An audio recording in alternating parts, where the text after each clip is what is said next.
ಬರೆದವರೇ ದೈವ ಕಣೋ.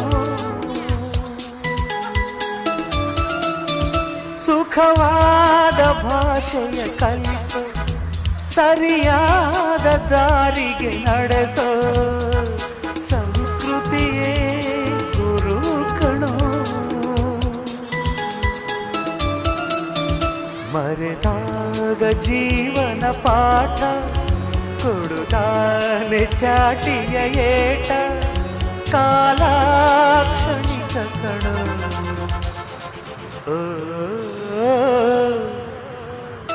ಈ ಭೂಮಿ ಬಣ್ಣದ ಬುಗುರಿ ಆ ಶಿವನೇ ಚಾಟಿ ಕಣೋ.